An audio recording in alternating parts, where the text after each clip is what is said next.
Yes, indeed. It's getting hot in here on We Love Red Grooves. Welcome to another edition of We Love Red Grooves, coming to you from the studios of Los Angeles, California, on celebrating Black History Month here in the studios of We Love Red Grooves. And I'm here, your host, C. Mose, for another funky night brought to you by our sponsors, Wings Limousine, where you ride like a star, and Beverly Boy Production, bringing us this great celebrating Black History Month show, as we do here on We Love Red Grooves. We want to thank our audience all over the globe for tuning in and listening to us every Monday night, for giving you a very exciting show. Again, I can't do this without my cast and crew. Starting off the show, the world famous DJ DeVoe. Hey, happy Monday. Man, happy Monday to you, young man. You working all over the globe, boy. Man, we try, I'm trying to rub two nickels together. Man, you had like 6 events going on. My brother over here, you over there, man. Yeah, that's how we do. And I can't get in free nowhere, man. I tell you. Hey, I got you. You got me? I got you. Okay.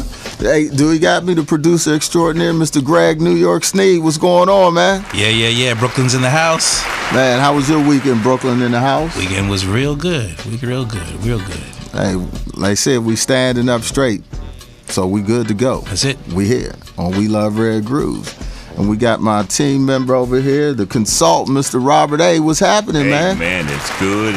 It's another Monday, and boy, we got a treat as a guest. Oh, it's starting off with that. Yeah, no, we got somebody who got a skill level and an accomplishment level second to none, so I'm extremely excited about him. All right, and then we got our host, but we're going over there. Greg, tell me one thing before the host come in there for our co-host. Tell me one good thing tonight. You here? I know I'm here, man, but we lost another. You said one good thing. I thought you mean. Yeah, that's true. That's not a good thing. Okay. We'll talk about it later on. You mean the breaking news for this evening? Yeah, you'll do the breaking news later on this evening. Denise Matthews, who was part of Vanity 6, also known as Vanity, passed away today at the age of 57 from kidney failure and other complications. Man. Yeah. We're going to talk about her a little bit more in the show, but our condolences goes out to her family. Mm-hmm. And her friends and all of her fans, definitely. As we got the co-host, Miss Shantani Irie. How are you, my dear? Hi. Hey. Hey. Hey, but as we do... You guys could be a little bit more enthused with your hey. Hey. Well, that's your job. We're just supposed to get you warmed up for it, Yeah. Oh, okay.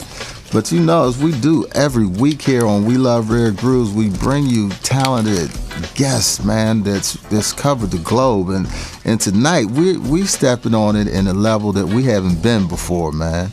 And celebrating Black History Month, no better way to do it by joining us tonight as we're going to continue celebrating Black History Month. We have a gentleman who was one of the first African Americans to work as a major label executive. He's recognized as a pioneer who paved the way for African American music executives today. He worked closely with Clive Davis. His career extends 50 years, and his contribution and success of artists such as the Jackson 5, Nancy Wilson, Elvis, Buddy Miles, and you hear in the background Chuck Brown and the Soul Searchers, and many, many more that we will be discussing tonight. But he also had the record label Source Records, so that was his own record label. And currently, he has the best-selling author of the book entitled The Anatomy of the Music Industry, How the Game Was Won and How the Game Has Changed. So without further ado, we like to welcome to We Love Red Grooves, the industry giant, Dr. Logan H. Westbrooks. Yeah.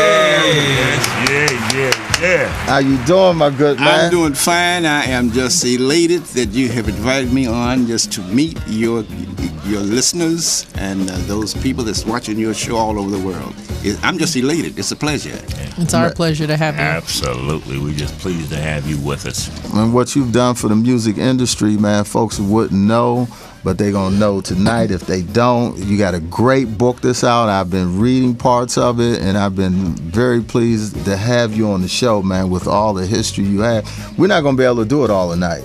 You know, this is like part one, but we're going to get as much as we can. And what we don't get, we are welcome. You are welcome to come back again. I will be available. Okay, so we're going to do that. And we got your lovely wife, Jerry, over here supporting us. Thank you so much. As we continue with the show, we love Rare Grooves. And now, it all got started for you in, well, we were talking about it early, Memphis, Tennessee. Stax Records, right, Robert? No, he didn't start with Stax. No, Stax Records is in Memphis, yes. Absolutely. but he didn't start there. How did it get started for you? Well, ironically, when I had been gone from Memphis for a number of years before the music scene such as Stax Records really came into existence. And after high school, I went off to college, and I really never did return to Memphis. So I was living back east when I first got into the music industry. And ironically, I became a part of a management training program with RCA Victor. And on the other side of the coin, there's another black music executive that was participating in that same program. And he was working in Detroit. So I was in Chicago, he was working in Detroit. And we both participated in that program because he went on to excel in the music industry as well. But he was a trainee the same as I. And it was just a coincidence that I ended up in the music division. Now, in a management training program, as you're going through your training, you go through various departments of that company. And I was working in the television section. And there was a recording artist, it was an RCA label, a country and western artist that came to town. And I had recently gotten married, and I went to the sales manager, and I asked if I could have a pair of tickets for my wife and I. We had just recently gotten married, and here's an opportunity, here's a night out at the company's expense, because it was a show as well as dinner downtown in Chicago. So he said, "Oh, you like music?" I said, "Yes, I like music." So he said, "How would you like to work in the record division next as a trainee?" I said, "Fine." And that really was the beginning of it. And then I started working and training in the record division, and I was introduced to Elvis Presley because he was on that label, and all of the other acts that was on RCA. So that was the beginning of it. Wow. That also was a time when the 8-track tape was just starting. And being like the odd man out, I was assigned the task of going out into the streets, opening up 8-track tape outlets. And ironically, they were opened up in service stations. Reason being, the hardware, the tape player, would be installed at the service station, and then as a salesman for the 8-track tapes, I would set up a little rack. So they would install the 8-track tape machine, and then you could purchase the 8-track tape right there on the spot. And in moving around in the city and meeting other salespeople, white salespeople, because there were no black salespeople there at all, and I found out about an opening at Capitol Records, and they were considering hiring their very first black salesman. They called them territory salesmen. I applied, and I got the job. So that really was the beginning of it all, right there. All right. So you know you teased us with a couple names that you didn't follow up with. So who was that trainee that went on to Detroit? Who was with you? That was Tom Draper. Okay. Tom Draper. Okay. Yes. Tom Draper. Yeah. Yes. And who was the country and western artist that you went to see that night? You remember the wife, Jerry? She's here. Yeah. Go, you can say it loud. I don't remember who the country was. All right, didn't It wasn't Elvis though, but now you met Elvis though, right? Yeah. Yes. How was meeting Elvis? Tell us a little known story about meeting Elvis. Well, it was somewhat like he had a big head or something like that. Well, yes, he did have that, but then Oh my he God. was a gentleman also, and we had a little bit in common. He was from Memphis, and I was from Memphis. So that gave me a little bit of an added entree as well. And the most exciting thing in working with Elvis was that they put his car out on a tour. He had this big long limousine, which was one of his personal cars. And in that car, there was a 8-track tape machine, the TV set, telephone, and all of that. Hold up. Elvis had a TV in his car. Right. And phone. Right. Oh, we're talking about the 50s and 60s, right? He had every bit of that in there, with the plush seats and the carpet and all that. And what we did, we'd take the car out to a shopping center and set it up with ropes around it, and we would tie it in with the record division, and we would feature all of Elvis Presley's records and tapes, and people would come to look at that car and go right on in and buy those records and tapes. And, wow. And you was out in front with Elvis telling them to go in, so they got a black man out in front with Elvis. That was it was another gentleman that was assigned the car. Right. That physically drove the car from city to city. But you was there. Yes, I was. That's what I'm talking about. They had you that close to Elvis. That's a little known history thing. I think so. Another thing that I remember, fond memories on Elvis, at that particular time, he was releasing a number of movies. And there was always a private screening of those movies.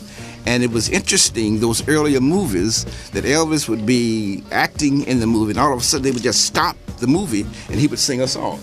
Okay. That's pretty interesting. That was rather interesting. And also, that was at a time when, being the only black person in a company working, and all the social functions and things like that, and my wife and I, we were always a 10, and the changes one would have to go through in those kinds of settings, But that was the state of the times doing that. Yeah. So that was what, early 60s?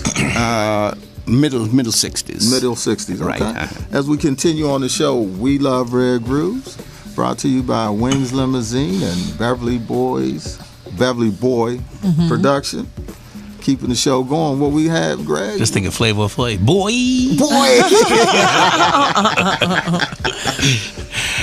323-965-1600, and Streaming? Still, streaming, streaming. We streaming on Ustream, and then you can check out our rebroadcast on YouTube. We love LUVV Rare Grooves. Give us a call, 323-965-1600. We have the legendary Dr. Logan Westbrook, as you hearing all that great history coming in only as you're going to get it here on We Love Rare Grooves.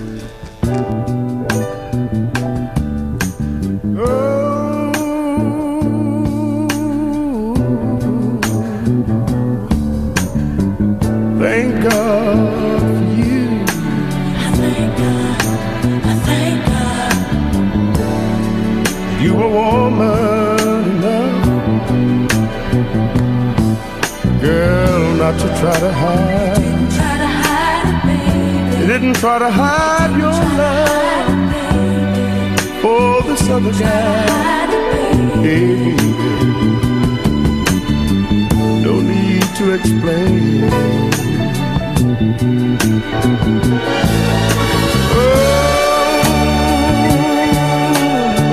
Thank the angels for you,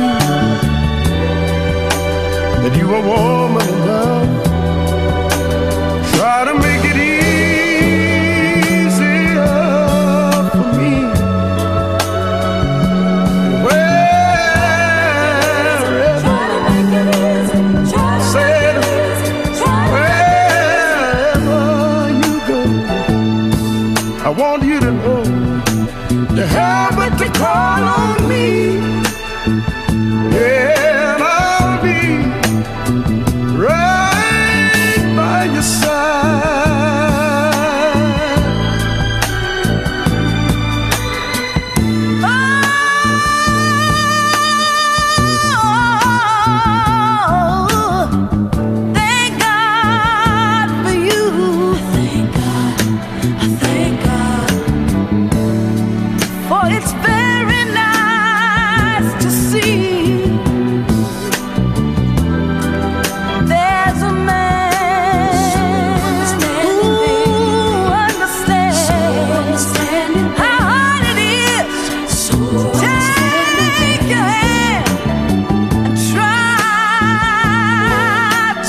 just how wrong we were, and understanding now, And understanding now couldn't have us in love without and us. understanding And understanding now couldn't have us in love and without us. understanding Have us in love without us. when you wake up in the morning, baby. And understanding now couldn't have us in love without us. And understanding now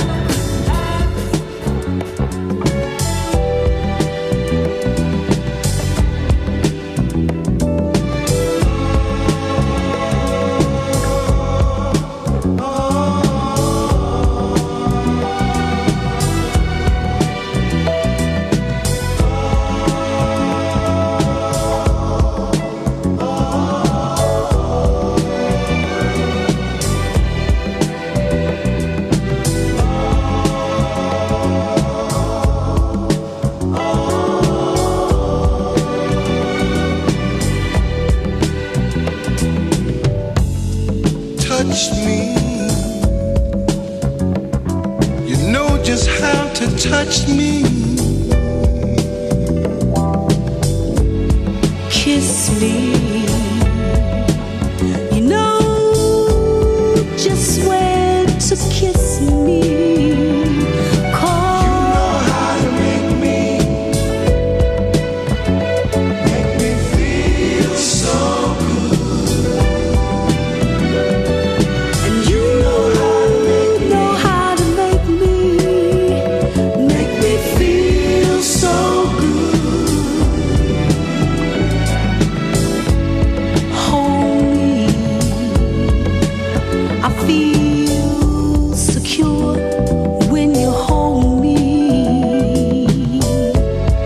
Talk to me. I understand when you talk to me. 'Cause you know how to make me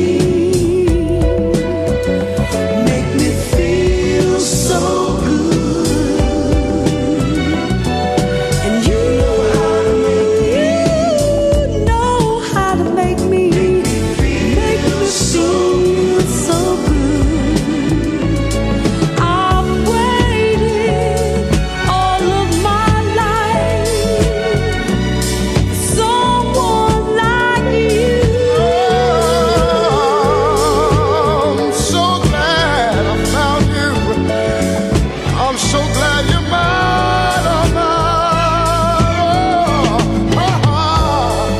Touch me. Wow. I like the way you touch me. No, love me. God made you to love me. 'Cause you know how to make me feel so good. Wow, wow, wow, wow. You know how to make me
seems that every time we're together, seems like the world is right Let me ask here. you a question. Where were you in 1962? What memory does it bring back when the Duke of Earl comes by Gene Chandler?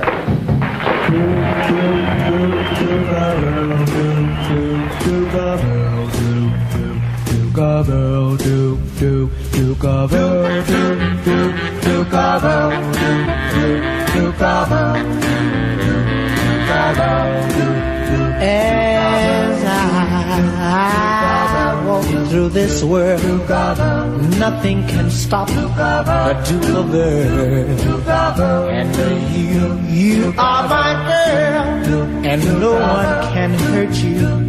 Oh no, yes I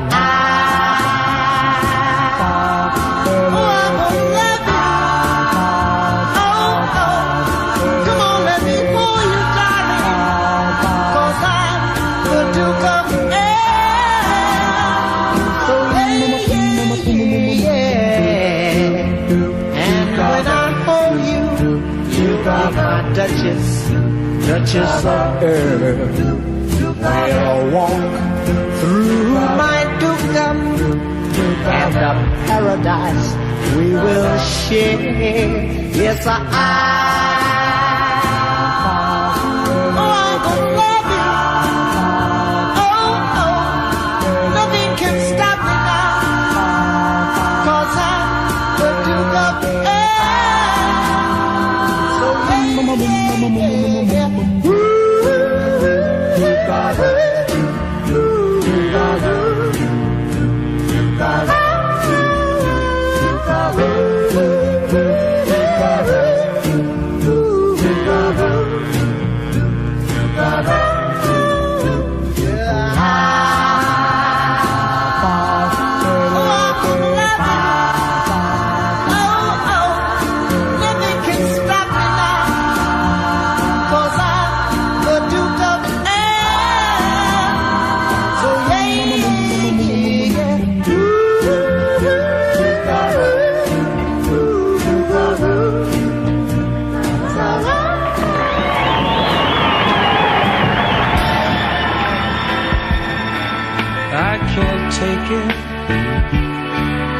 I'm so lonely. Gee, I need you so.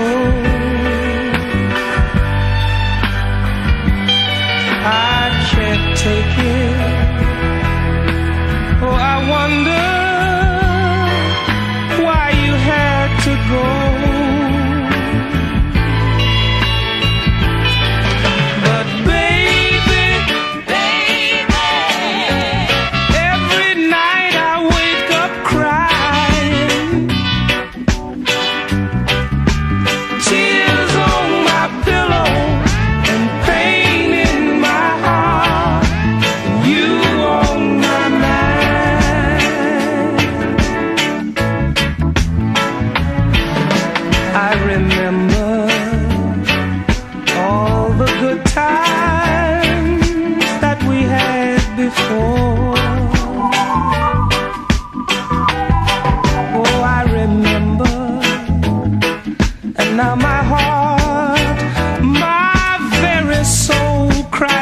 For more,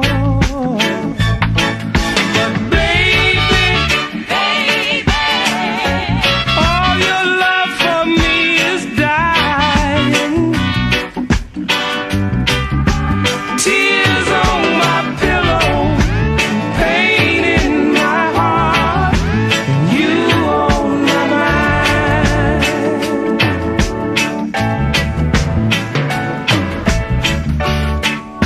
I'll always remember that day you promised to love me. You said you'd love me to the very end.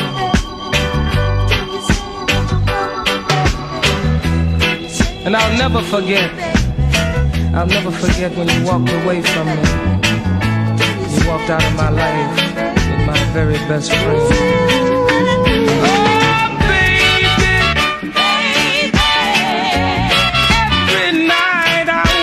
Crying, tears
Logan H. Westbrooks was one of the first black music executives at a major record label.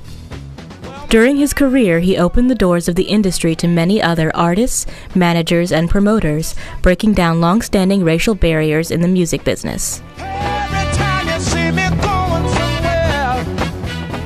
In 2010, Logan Westbrooks donated his personal papers to the Indiana University Archives of African American Music and Culture.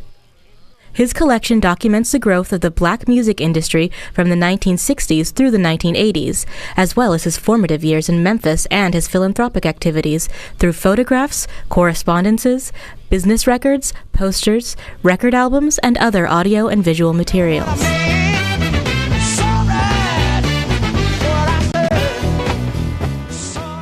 Westbrooks entered the music business through the RCA Victor Distributing Corporation in 1965, and his talent for music promotion soon led to executive positions at Capitol and then Mercury Records. From 1967 to 1971, he worked out of Chicago promoting albums by black, country, and pop artists.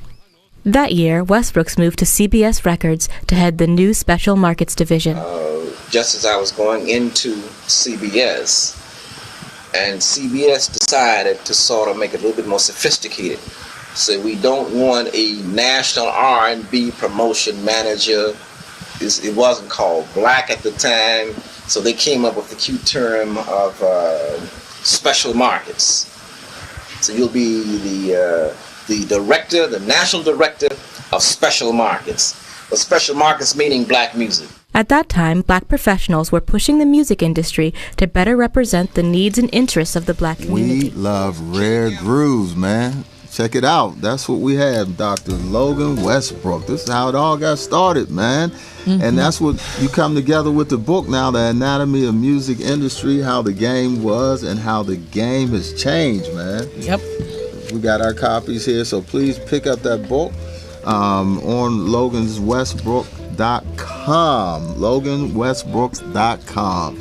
How it all got started, man. We appreciate you putting this together. Yeah, well, the idea was to lay it all out so that those youngsters that's out there today will have some idea of what it's all about.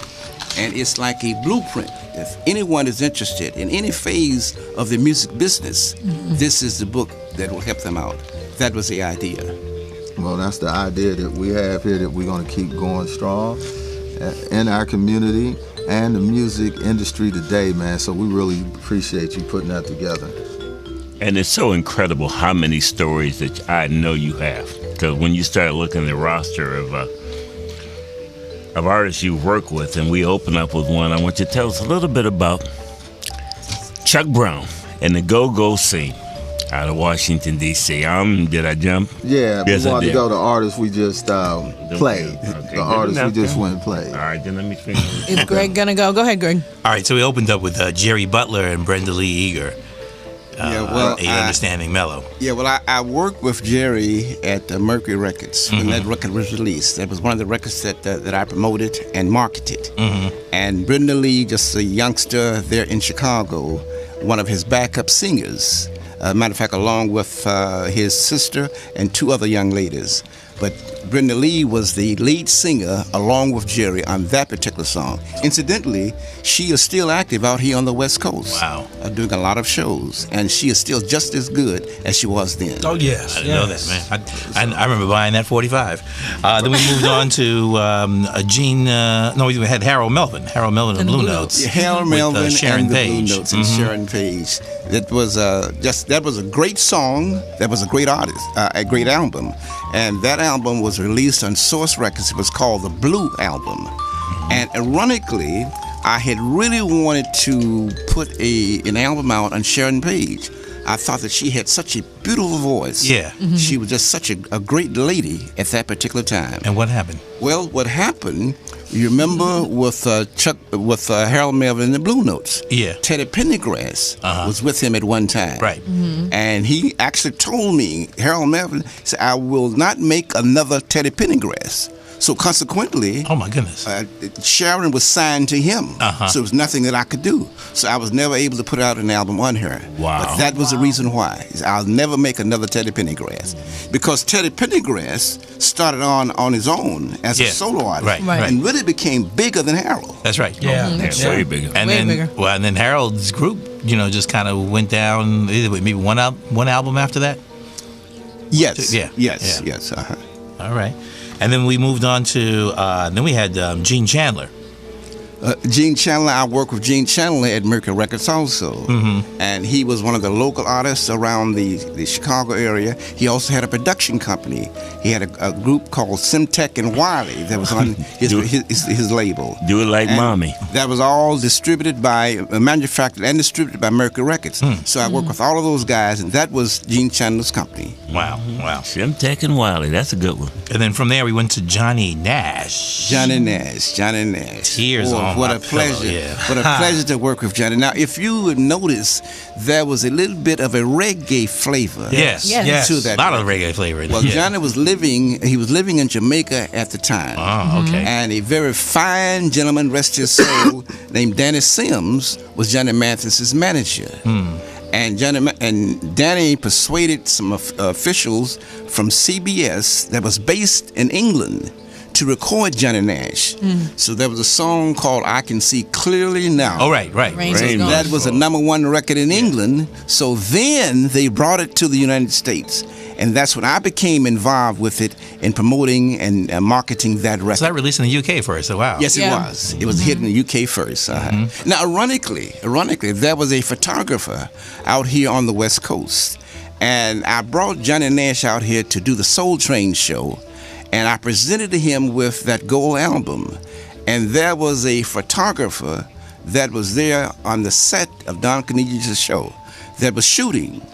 And afterwards, he sent me copies of the pictures that he had sent. And they were so superior to the things that we were getting with those high-powered and high-priced photographers in New York. So as a result of that, we used his photos. That was his name was Bingham.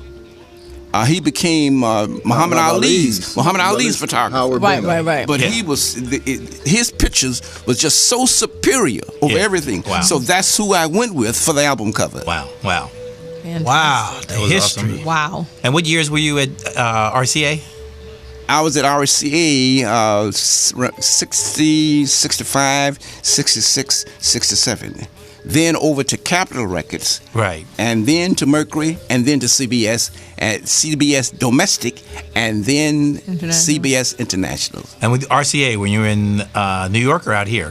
I was at RCA in Chicago. Okay. They had a distributing core located in Des Plaines, Illinois, on the outskirts of Chicago.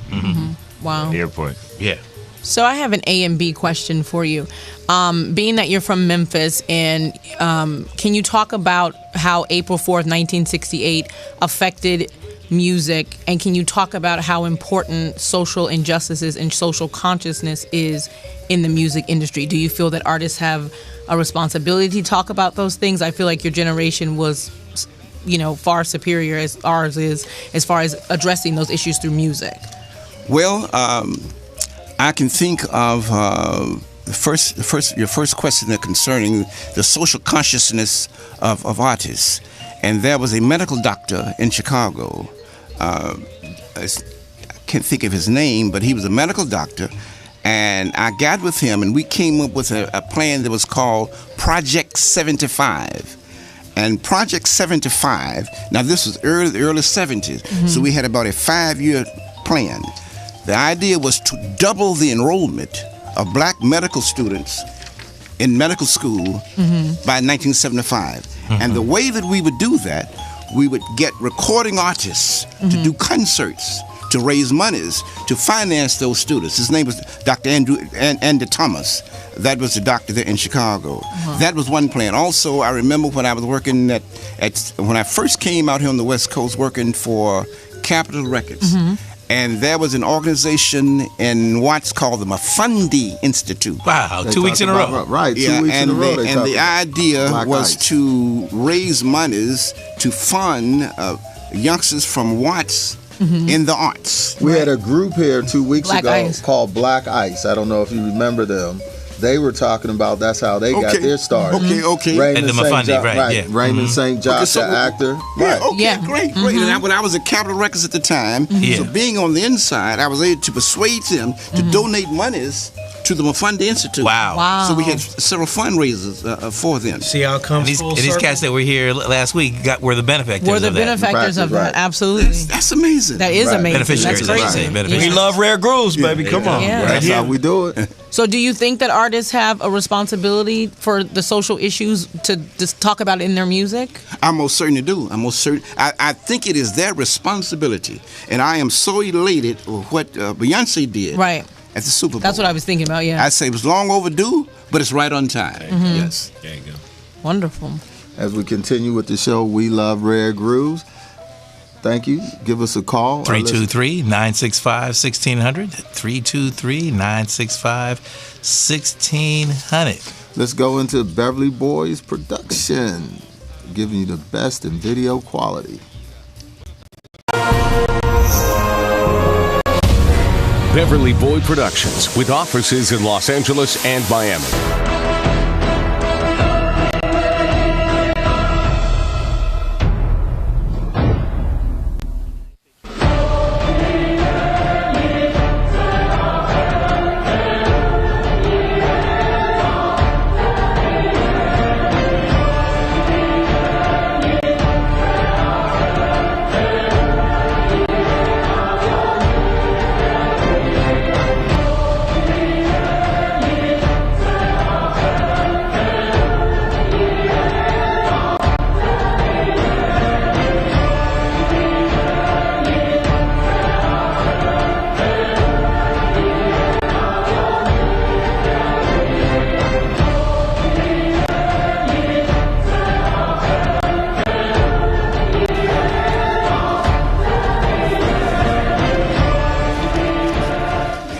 Beverly Boys Video Production. Give them a call, toll-free number 800-385-1243. Ask for Cal Beverly. He's listening to the show right now. A great supporter of We Love Rare Grooves. As we continue on with Dr. Logan H. Westbrook, man, giving us that great knowledge, groove knowledge from the inside.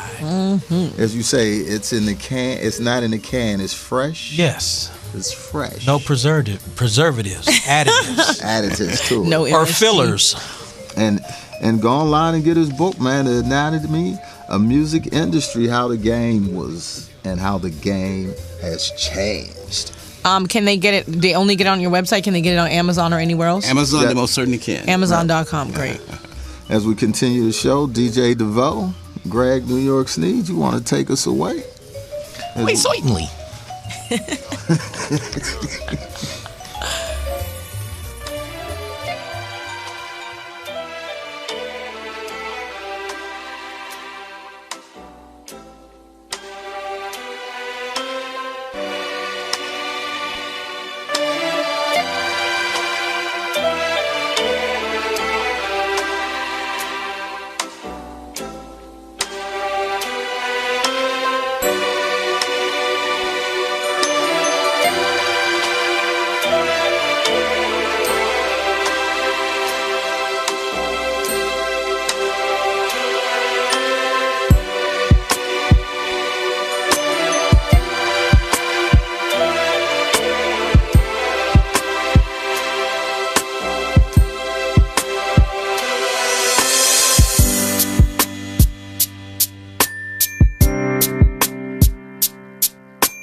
got a bird, honey got a bird will sing. Baby got a bird, honey got a bird will sing.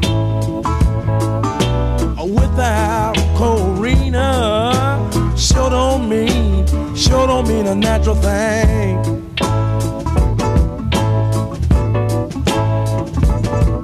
I learned to love you, baby, before I call, honey, before I call your name.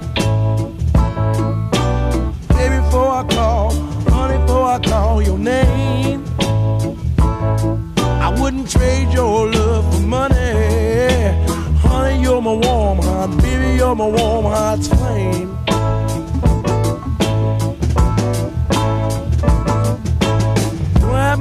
Have mercy, baby, on my hard luck, mama, on my hard luck, so. Baby, on my hard luck, honey, on my hard luck, so. Got a rainbow around my shoulder, shine like silver, baby, look like Klondike gold.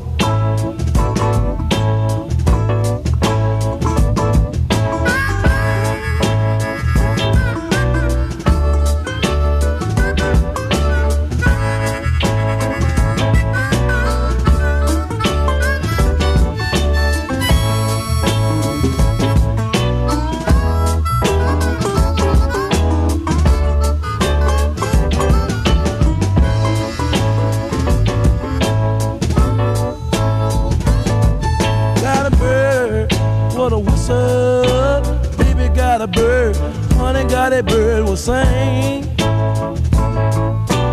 Baby got a bird, honey got a bird will sing. Without my Corina, sure don't mean a natural thing. Corina, oh Corina, Corina.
Love Rare Grooves in studio live with Dr. Logan H. Westbrooks. That's right, Dr. Logan A. Westbrooks with the book out, The Anatomy of the Music Industry, How the Game Was and How the Game Has Changed.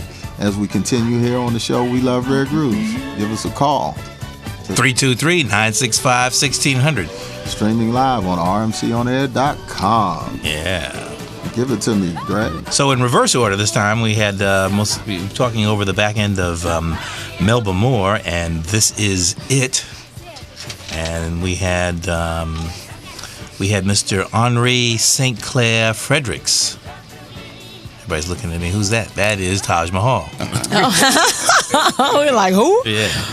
And then Linda Clifford, All the Man I Need. And everybody was looking around and said, okay, you may not have heard that version of the song, but you've heard that song. Yes. Right. Mm-hmm. So Linda Clifford recorded that well before Miss Houston. Yeah. And then before that, we had a sort of a remix, a little funky remix of the OJ's Stairway to Heaven. So I guess going in reverse order, Miss Melba Moore. Well, and with Melba Moore, when I first started working with her, she was also appearing on Broadway. Mm-hmm. I think it was a musical called Pearly. Yes. Yes. Yeah. Along with Clifford Davis. Right. Right. And I went in and sat down and met with her. And she was such a great singer, such a great delivery, but unfortunately, while I was there working with her, was never able to really get it off the ground. But it did not take anything away from her talent, because she is just so talented, has such a beautiful voice, but it just didn't happen. And I think that was Cleavon Little, wasn't it, with Pearly? You may be right. I think it is. You might be. You mean that? In Pearly, yeah. Yeah. That I don't know. No, well, Clifford Davis was starring along with her at that particular time. At that time? Okay. Yeah, Clifford Davis? Clifford Davis. Okay. Because that's when I first met him through her. Oh, wow. Okay. Cool. And then we had Taj Mahal, right? Taj Mahal, a fine gentleman. I worked with him at CBS. All right. He was well loved at his concerts. It was just a pleasure just to be at his concerts, to meal with his fans, because they were just such unusual and different kinds of people. Right. All races. And he was such a gentleman. I just enjoyed working with him. Had you heard his birth name before? No, I hadn't. I had no idea. I think he was from the Bay Area, I believe, too. No, it was from Harlem. Okay. Yeah. Uh-huh. And which then is like Oakland. Wow. Well, yeah. So, and then Linda Clifford. Linda, I never worked with her. Mm-hmm. I never worked with She's her. out of New York, too. Mm-hmm. I always think about her in Runaway Love. Right. Yeah, exactly. That was her big hit. Mm-hmm. And then the OJ's. Oh, yeah, absolutely, the OJ's. Mm-hmm. Well, now, so many fun memories, the OJ's, because when the Black Music Division was first formed at CBS, the very first record, the first release we had was OJ's, Backstabbers. Oh, I love that song. They smile in your face. That was the very beginning of it. And then behind Backstabbers came Billy Paul, Me and Mrs. Jones, then Harold Melvin and the Blue Notes, and the rest was just history. Interesting. We were talking about the civic activities of an artist and a record label. We took a group of artists from CBS at that time to a place called the Mount Morris Park in Harlem in New York City. And we brought the OJ's down from Philly, and all of the Philadelphia International acts came down that participated on that show. But the hit on that show was a jazz band that was put together from the various jazz artists there in New York. And those youngsters in Harlem just loved it. They just went wild when that big jazz band started playing that music. That was another civic activity of the artist and a record label. Wow, I love that. So you being a part of an era where you had Stax and Philadelphia International, Motown, Capitol Records, which was the house that Nat built. Were you aware of what was happening at the time? The movement that Black people were making, not only in music, but the business side of music, being owners of their own labels. At that time, what did that mean for you as an African American man from the South? Well, actually, the only one in existence that was very, very visible was Motown with Barry Gordy there in Detroit.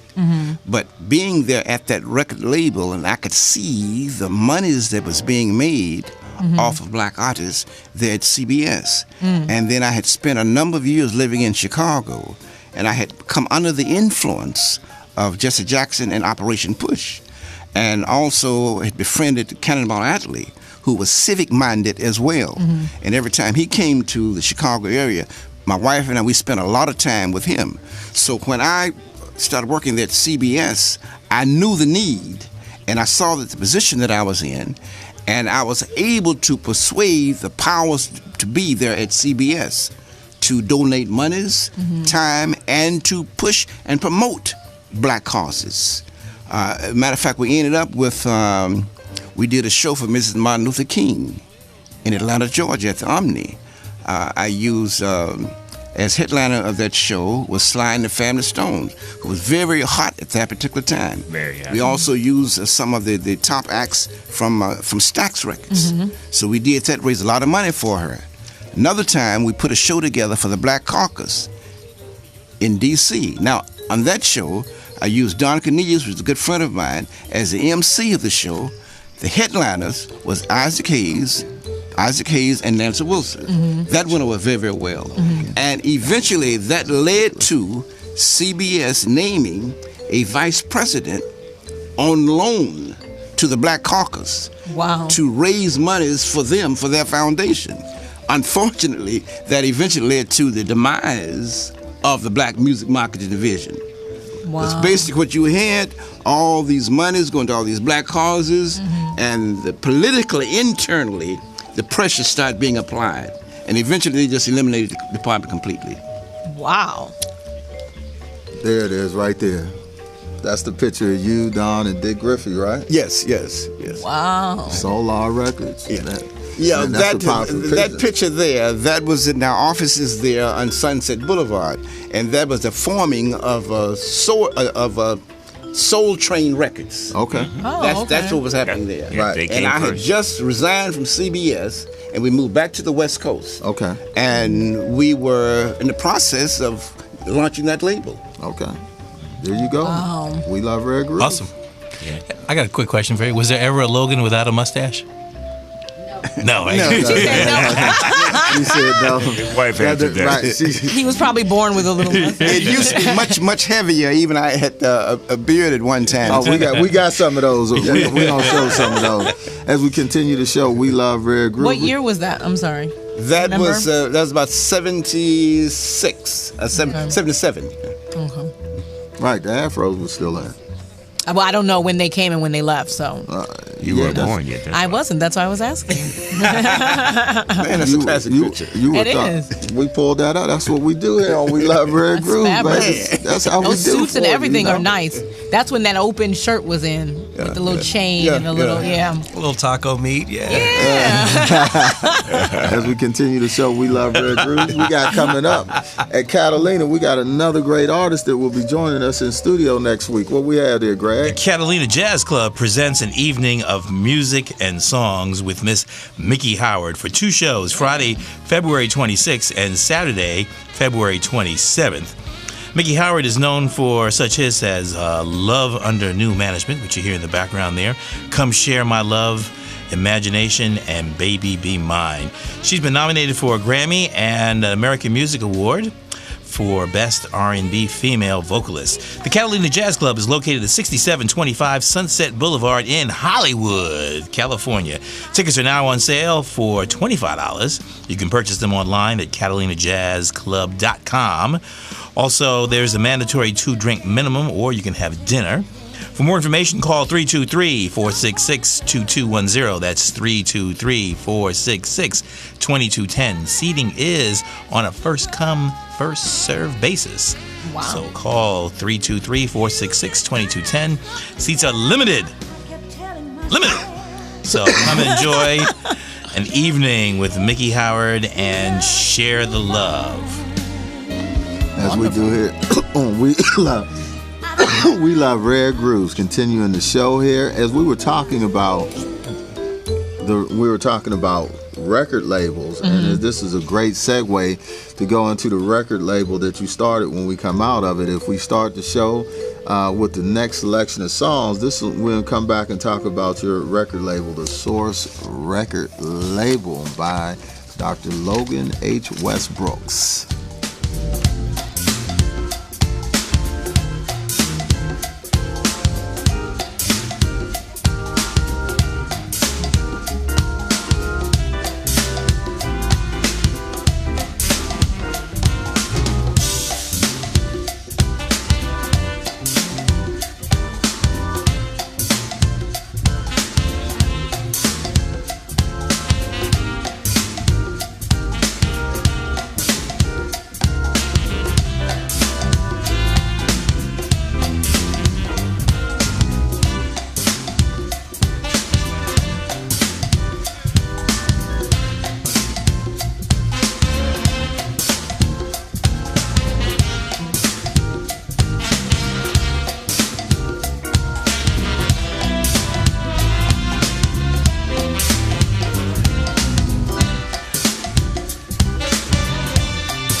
like a red and cherries, brighter than the summer sky, lovelier than the midnight sun.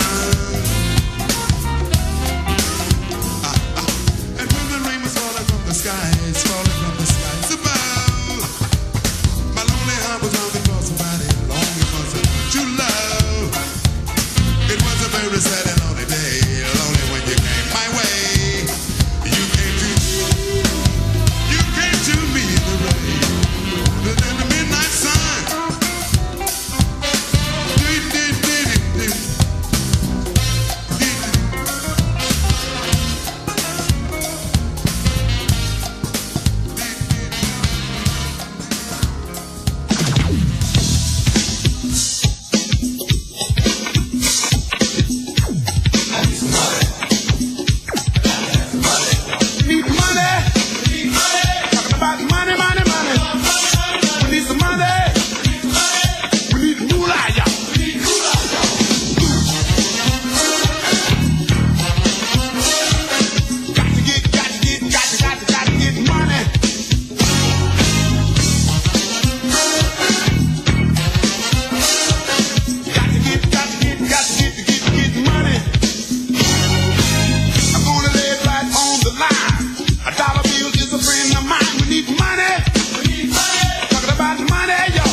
American Express. I ain't got nothing against no credit cards, but the cash is the best. And I'm MasterCard, Visa, American Express. I ain't got nothing against no credit cards, but the cash is the best. We need money. Talking about money, money, money. We need some money. Talking about moonlight. We need some money. Talking about money, money, money. We need some moolah. Talking about moolah, moolah, moolah. Each and every dollar that I can come across goes into my gas tank and out my clothes. We need money. Talking about moolah now. Forever get my hands on the moolah. Need some money. Need some chuck. Some cheddar, some paper. Man, his unsung was phenomenal. Absolutely. Without a doubt, man. I seen Chuck, man. Yeah. DC. Is this go-go music? This is go-go. Go-go. Go-go, that's the godfather of go-go. I mean, I don't know anything about go-go music. Well, why don't listen, Doctor, why don't you tell him? Take it away for us. Let me know, because I don't know. Go-go and Chuck Brown. Well, it's almost like the anthem of D.C. Anyone that's been through D.C. spending the time there, they are caught up in that go-go music. Chuck Brown is the godfather of go-go music. No question about that. And you put it on the map with your record label. Yeah, and the way that came about, I had Don Cornelius dissolved his label, which was Soul Train Records, and Dick left and formed Solar Records, Sound of Los Angeles, and I formed Source Records. And in so doing, I became aware of a Mesbic program that MCA was offering, MCA New Ventures. So I applied, and I received some funding from them. I also received a manufacturing and distribution deal from MCA. And now that I have the label, I'm all set up. I have some monies. You got some money? Yeah, I have some money. And now I'm looking for product, something to put out. There was a young man that was working for me, that was from D.C. He'd lived at one time. And he was aware of the go-go sound. He also knew Chuck Brown. So he called Chuck. Chuck sent him the tape. And I was teaching at the university at that particular time. And I went out and played that tape for my students. They loved it. So immediately, I'm going with this. Now they weren't. Where were you teaching at? Here in Los Angeles. And they loved it. They loved it. They loved it, which was unusual, right? Because this is the first exposure of them to go music, right? So I went ahead and I signed Chuck to the label and released that record, and it just took off. Is that you right there? Yes, it is. During the time? Yes, it is. In my office there. Is that a reel hanging up on the wall? That's a reel to reel. All right. That's the way it was. Look at that setup. I love that. That's the way it is now. I know. That's crazy. And that's what you see. You had a whole entertainment center for your He got setup. gangster suspenders too. Wow. So that's a good segue, I suppose, into your book. Can you tell us some of the key points of your book, The Anatomy of the Music Industry? Yeah, well, in this book, I was fortunate and blessed to have secured more than 30 experts on the music industry. And each one of them have contributed a chapter in this book on their experiences in the record business. They laying it all out. Another thing, I ask for a commitment from each one of them. If you contribute to this book and say a youngster out there read this book, they have additional questions, can they contact you? That was a commitment. Now, each writer gave his email address.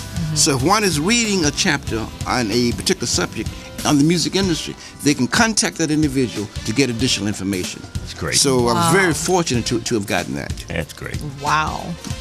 Now, out of this book, we always usually do a top 5 on here. But what would you say? Who would you say are the top 5 people in the record industry that have really changed the industry and created it and been pioneers of the industry? Who would you say the top 5 people are? And you can include yourself. Well, I was more on the business side of the industries. That'll work. But I would have to bow down to those youngsters that came along some years ago when they started changing into the rap music. Oh, wow. And those executives that were fortunate enough, I had the foresight to listen to them and to take heed. Ironically, one of those individuals was Dick Griffey. Okay. Now, that movie did not depict it, but all of those guys came through Dick Griffey. Yes, they were Suge, every last one of them. Dr. Dre, yeah. Now, they were on somewhat of the underworld side. Right. And Dick sort of came from that background also. So they spoke the same language. Okay. And they got along well. And interesting, one of the statements that Dick used to always make, artists would come in asking for an advance. His comment was, I don't give advances, I give chances.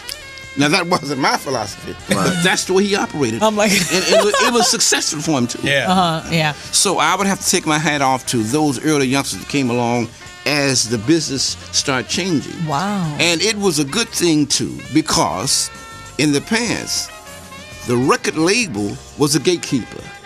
And if they didn't let you in, you didn't come in. But the way it is now, any youngster that's talented and through the internet, that's right, YouTube, all of those things out there now. But now, ironically, all of the functions of a record label, a record company, they are still there. Say a record company had the sales staff, they had the marketing, the manufacturing, had the promotion, A&R. All that was contained within a record company. But now the independent artist is she or he is alone, but they still got to perform all of those functions. So that's the major difference. But on the other side of the coin, they get the bigger piece of the pie. That's the most important thing. And they should, because they are the creators. They should get the biggest piece. Wow. Anyone else you would add to your list? I think a lot of your female artists that's coming along, I have to take my hat off to Sylvia Rome as a long-lasting executive that has been able to deal with old school as well as the new school and is still in existence and thriving and making a lot of money.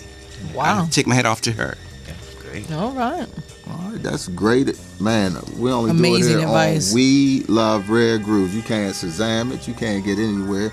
just right here on We Love Rare Grooves. As we continue with the show with our guest here, Dr. Logan H. Westbrooks, putting it down, man, as they go spitting the science to us tonight. Continue the show. What we got going on there, Greg? Well, we want you to join the National Sales Network of Los Angeles chapter for their the 11th annual State of the Organization Jazz Brunch. That's being held Saturday, February 27th at the La Meridian Delfina Hotel in Santa Monica, California. This year's keynote speaker is going to be the highly acclaimed author, sales trainer, and motivational speaker, the dynamic Donna St. Louis. Entertainment is going to be provided by the jazz legend playing in the background, Mr. Ronnie Laws. Yes. Tickets can be purchased online at nsnla.org. That's nsnla.org. Or contact the NSN at 310-901-3203. Tickets are limited for this event. Early registration is required. NSN is a non-profit organization and the premier organization of choice for the sales professional, manager, and entrepreneur all across the globe. It's brought to you by Toyota USA, Medtronic, and Johnson & Johnson. Stay connected to the network at www.nsnla.org. As we do it here only on We Love Rare Grooves. Hey, Ronnie Laws in the house. So join him on February 27th. Along with DJ DeVoe. He's one of our alumni too. Yes, he is. Oh yeah. So now coming up, we got our Dusty of the week. Part. The Dusty. Brought to us by what's the tax service again? Set It Free. Set It Free. Set It Free tax services, where you can set your taxes free and get a nice refund. So do Set It Free Productions and tax preparation. And tonight's Dusty Groove of the Week is from the Sly, the Slick, and the Wicked. Tonight's the night.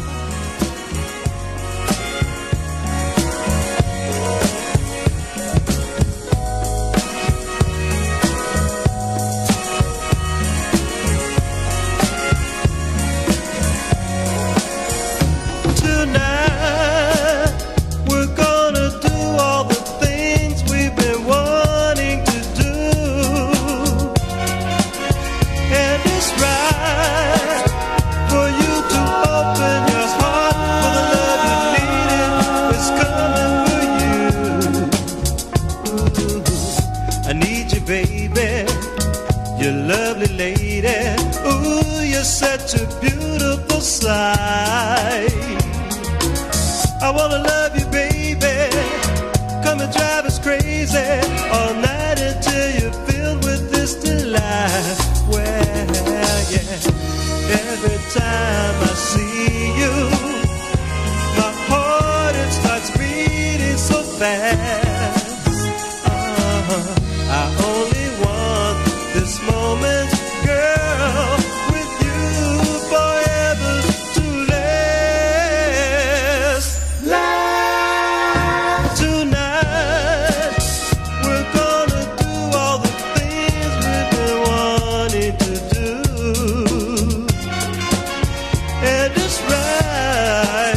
Please come and share with me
masquerade.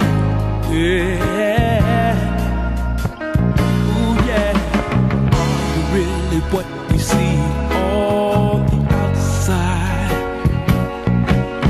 And hiding what you really are on the inside.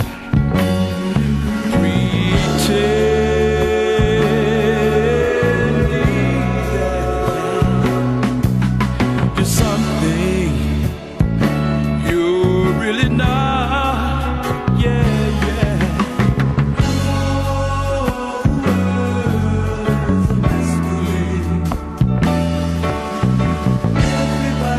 Everybody wears another face.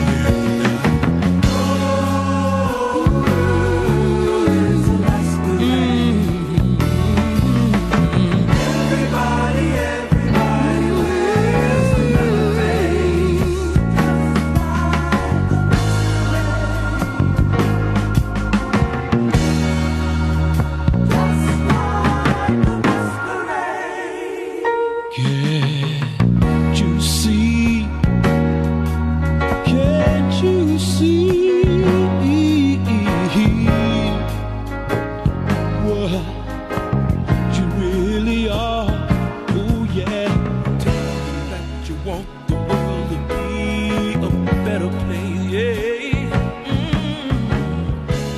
yet you fight, making war. We love Rare Grooves joining us in the studio as we celebrate Black History Month with our music here on We Love Rare Grooves with our guest, Dr. Logan H. Westbrooks. What's happening, man?